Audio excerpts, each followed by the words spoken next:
السلام علیکم ورحمت الله وبرکاتو.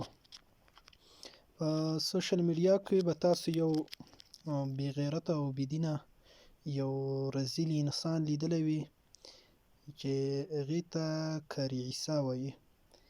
کاري خو اصلا دی نه، په قرآن خبر نه دی. قرآن کریم حفظ یې شروع کړی و، خو قرآن کریم شرمولی دی. څوک چې قرآن کریم وشرموي، د قرآن کریم ازار یې ووایي، هغې نه دا قسم شی جوړېږي. خو دا چې دی زیات فالوور لري او زیات ملګري لري، وجه دا ده چې هغه د اسلامي مبارزینو د طرفه دې ځای ته رسېدلی دی.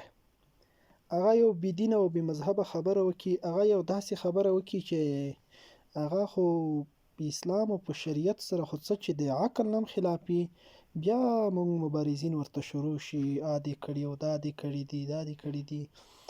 اصل کې دا خلک بیخي په جواب نه ارزي. هیڅ کله په دوی باندې کامنټ باید ونه شي، هیڅ کله باید د دوی خبرې ته توجه ونه شي. دوی د موږ د کامنټونو غلطه استفاده کوي، د کامنټ نه دوی خپل فالوور مخته ولي، نو دوی بله ورځ رجګېږي، نور پسې زیات دغسې خبرې کوي، بله ورځ نور داسې خبرې کوي.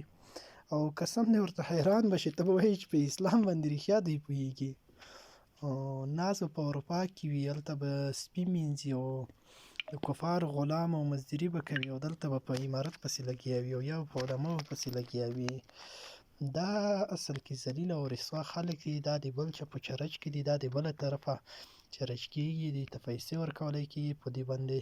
او دوی چې زیات فالوور اخلي او کوشش کوي چې زیات فالوور اخلي، د دې لپاره دوی د اسلام خلاف خبره کوي چې هغه دوی په رسنیو کې مخته شي، په دې باندې دوی ته بیا زیاته پیسې راځي.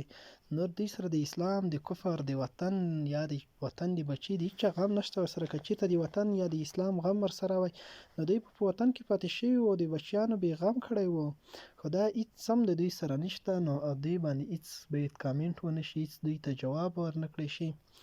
هغه د زمري خبره به مو اورېدلې وي چې سپي ورته ووایي، زمري ته وایي ما سره غېږ وباسه.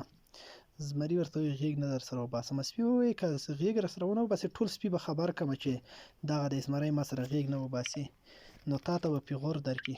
زمري ورته ووایي د سپیانو پیغور ما ته بهتره دی د دې نه چې ما ته زمریان پیغور راکړي چې تا د سپي سره څنګه غېږ وایستله.